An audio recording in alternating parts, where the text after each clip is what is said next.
মেলা শেষ হয়েছে আরো 10 দিন আগে, অথচ এখনো মালামাল আটকে রেখে মেলায় অংশ নেয়া শত শত ব্যবসায়ী উদ্যোক্তাকে জিম্মি করে রাখার অভিযোগ উঠেছে। চাহিদা অনুযায়ী বাড়তি টাকা না দেয়ায় মিলছে না মেলার ছাড়পত্র। প্রতিবাদ করতে গিয়ে উল্টো মারধরের শিকার হয়েছেন ভুক্তভোগীরা। এই চাঞ্চল্যকর ঘটনা ঘটেছে বরিশালের শিল্প ও বাণিজ্য মেলায়। গত ২৬ মে নগরীর পরেশসাগর মাঠে এই মেলার আয়োজন করে বরিশাল চেম্বার অব কমার্স। গত 10 জুলাই মেলা বন্ধের নির্দেশ দিলে ব্যবসায়ীরা বাড়ি ফেরার জন্য মালামাল গুছিয়ে ফেলেন। কিন্তু অভিযোগ উঠেছে আয়োজক কমিটির সবুজ নামের এক ব্যক্তি ছাড়পত্রের জন্য অতিরিক্ত টাকা দাবি করে মেলার গেট আটকে দেন। বৈরী আবহাওয়ায় লোকসান হওয়া সত্ত্বেও প্রতিদিনের নিয়মিত ভাড়া পরিশোধ করেছিলেন এই ক্ষুদ্র ব্যবসায়ীরা। এই মেলালে অনেক লেখালেখি, অনেক আপনার সমস্যা।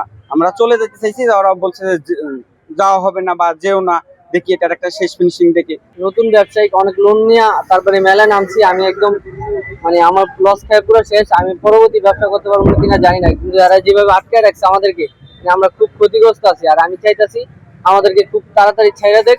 বিগত 10-15 দিন থেকে এরা জিম্মি করে রাখছে।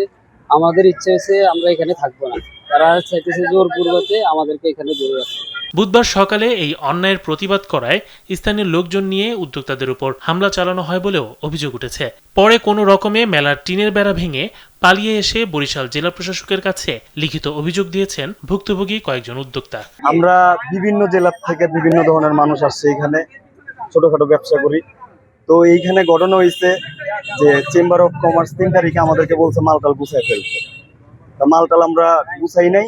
তারা বলছে যে আমরা চেষ্টা করি, মেলাটা চালানোর চেষ্টা করব।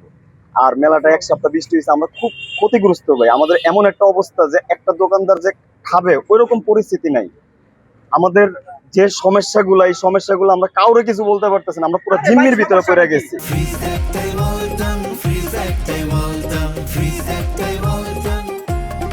আমার মারছে, এরপরের দিন আমার ওই যে এলাকার একটা নেতা আমার উড়াই গেটের সামনে নিচে মার গেলাম, পিডি মারো অফিসে ক্লাবে নিয়ে।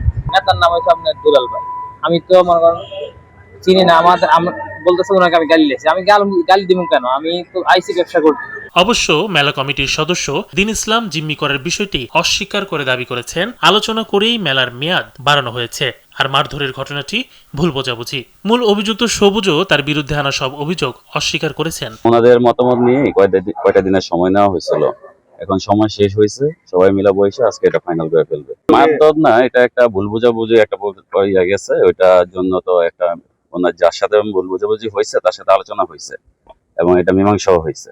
এই পুরো বিষয়ে বরিশালের নবাগত জেলা প্রশাসক মামুন খন্দকার জানিয়েছেন, তিনি ব্যবসায়ীদের একটি লিখিত অভিযোগ পেয়েছেন। পুরো বিষয়টি নিয়ে বিস্তারিত খোঁজ খবর নেওয়া হচ্ছে। অভিযোগের সত্যতা ও প্রমাণ পাওয়া গেলে দ্রুতই প্রয়োজনীয় আইনি ব্যবস্থা গ্রহণ করা হবে। আজকে আমি শুনলাম বিষয়টা আমি চেম্বার এবং যারা মেলা উদযাপন কমিটি আছে তাদের সাথে কথা বলে যদি এটা সত্যতা থাকে অবশ্যই ব্যবস্থা নেব। ওনারা যে অভিযোগটা জানিয়েছে সেটা তো অবশ্যই একটু আমার জানতে হবে, জেনে যদি এরকম করে থাকে ওনাদের তো বাণিজ্য মেলায় যারা আসবে তাদের তো নিরাপত্তা দেওয়ার কথা। আর সেটা না করে যদি তাদেরকে মারধর বা জোরপূর্বক কিছু অর্থ আদায়ের চেষ্টা করে থাকে, সেটা অবশ্যই যারা করছে তাদের বিরুদ্ধে আমরা যে প্রয়োজনীয় আইনের ব্যবস্থা থাকে সেটা আমরা নিব ইনশাল্লাহ। ইমাম শরীফ, কালবেলা।